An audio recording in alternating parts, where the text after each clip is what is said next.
Meskipun invasi Rusia ke Ukraina baru terjadi 24 Februari lalu, dampaknya sudah mulai terasa dari sisi kenaikan harga energi dan juga kenaikan harga komoditas pangan. Berikut informasinya untuk Anda. Специальной военной операции. Ее цель – защита людей, которые на протяжении 8 лет подвергаются издевательствам, геноциду со стороны киевского режима.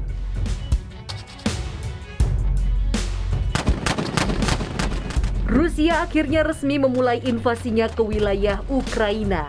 Diawali dari dukungan kemerdekaan terhadap dua wilayah di Ukraina, Donetsk dan Luhansk, pada 23 Februari silam. Sehari setelahnya, Presiden Rusia Vladimir Putin menyatakan melancarkan operasi militer ke dua wilayah tersebut dengan dalih menyelamatkan warga sipil dan separatis yang ditindas oleh rezim Ukraina yang berkuasa. Perang Rusia dan Ukraina secara resmi dimulai. Sejumlah kota di Ukraina seperti Lutsk, Kharkiv, dan Kherson mulai dihujani peluru kendali dari Moskow. Dunia bukan berarti tinggal diam. Beragam kecaman dan juga sanksi kini dituai oleh Presiden Putin dan meminta apa yang disebut sebagai bentuk invasi atau aneksasi Rusia terhadap Ukraina segera dihentikan. Mulai dari Presiden Amerika Serikat Joe Biden hingga sekutunya di belahan bumi bagian selatan, Perdana Menteri Australia Scott Morrison juga turut menjatuhkan sanksi bagi Kremlin. So today, I'm announcing the first tranche of sanctions to impose costs on Russia in response to their actions yesterday. This goes direct to those individuals who are at the heart of this bullying and aggressive behaviour. It targets their financial interests. It prevents them from travelling. It stops them from moving money around. Secara khusus, Persatuan Bangsa-Bangsa juga menggelar pertemuan darurat untuk membahas kondisi terkini di Eropa Timur. Sekjen PBB Antonio Guterres bahkan telah meminta Presiden Putin untuk menghentikan perang sebelum jatuh korban lebih banyak. President Putin, stop your troops from attacking the Ukraine. Give peace a chance. Too many people have already died. Thank you, Mr. President.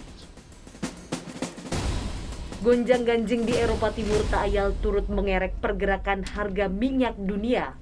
Minyak jenis Brent bahkan sudah menembus angka $100 Amerika Serikat per barel. Sementara untuk jenis WTI juga hampir menembus angka $100 per barel. Ini angka tertinggi sejak tahun 2014 silam. Hal yang wajar mengingat posisi Rusia sebagai salah satu raksasa produsen minyak dunia. Dan perang pasti akan mengganggu pasokan minyak secara global. Tak hanya dari sektor energi, perang Eropa Timur turut memicu kekhawatiran kenaikan harga komoditas pertanian. Hal ini berkaitan dengan Rusia dan Ukraina yang memegang peranan penting dalam pasar gandum global. Sekitar 29% gandum dan 19% jagung dunia berasal dari kedua wilayah yang dahulu masuk ke dalam kekuasaan Uni Soviet. Sebagai perbandingan, harga gandum pada kontrak bulan Mei tahun 2022 di Chicago Board of Trade sudah naik 5,65%. Sementara harga jagung di Chicago Board of Trade turut melambung 5,14% untuk kontrak bulan Mei. Terus melambungnya harga energi dan pangan ini dikhawatirkan memunculkan masalah baru bagi dunia di tengah upaya memerangi pandemi COVID-19 global.